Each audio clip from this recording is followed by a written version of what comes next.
Hey again, everybody, back again with another presentation. Anyways, so mine is on air pollution in China. To start off with the background, due to large amounts of coal powering, heavy traffic, and large industry, many days in China are filled with visible smog that literally looks like a blanket of fog. China is the third worst country in air pollutants with an average PM of 179 a day, which is considered unhealthy on the World Health Organization. What it means is even more healthy people will begin to start having problems with this air quality, and those that already have pre existing problems will have serious problems. So, children, elderly, and people with things like asthma should not be outside in the area for prolonged periods.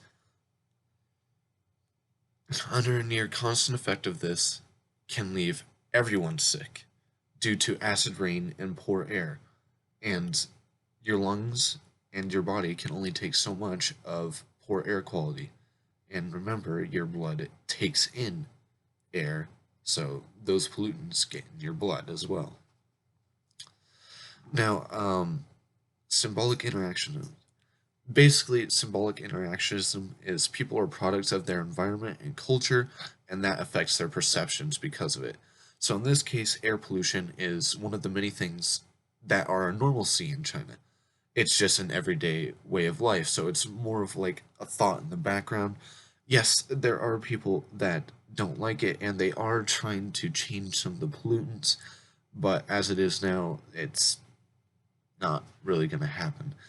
But they alleviate it through masks and all these other things, but mostly it takes backseat to other problems that are in life. Now, conflict theory. Everything in this world basically is a resource, and some people will get a resource and some people won't. In a class situation, the biggest one, namely socioeconomic status. So the Chinese people are subjected to a government that, in the nicest term, possibly cares little to nothing about its people. And, anyways, so due to that, they are pretty much always out for themselves. So the government is going to do whatever gives them profit and power.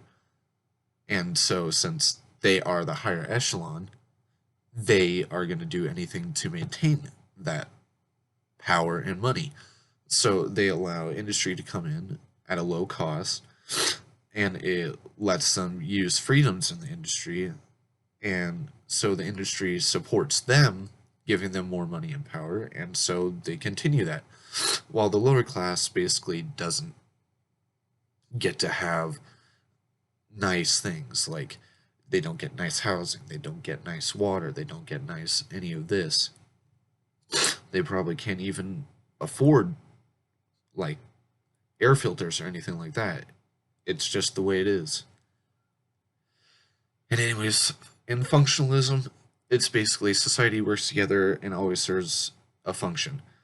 So in this sense, the smog is just a byproduct of industry and electricity and transportation, and all of these must be maintained in the society so that it may maintain its structure.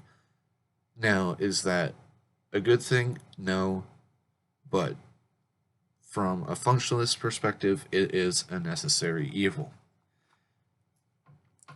There are three policies that I have found in the what is it called? The uh, it was in the Library of Congress, and basically all they were talking about was saying that they're going to be trying to cut back on coal usage, which a majority of China's power comes from burning coals because that's what they have access to, and they're going to try to be cutting back on that, and they're hoping by at least cutting back on coal power by 15%, it's going to cut down on pollutants by 25%. Now, taxation of pollution. Yes, there's going to be pollution in China. It's just kind of the way it is right now. So they're going to start putting a tax on how like much pollutant an industry is causing, or how much like a coal plant is causing. And there's going to be, I believe, a 3% tax on that. Now, there's another one which is fuel emission limits, where you can only use so much fuel for a certain period of time before you can't use it for a certain period of time again. This one was the most unclear of the ones that I read, but they basically want to cut down on the usage of cars. And, anyways, thank you very much, and signing off.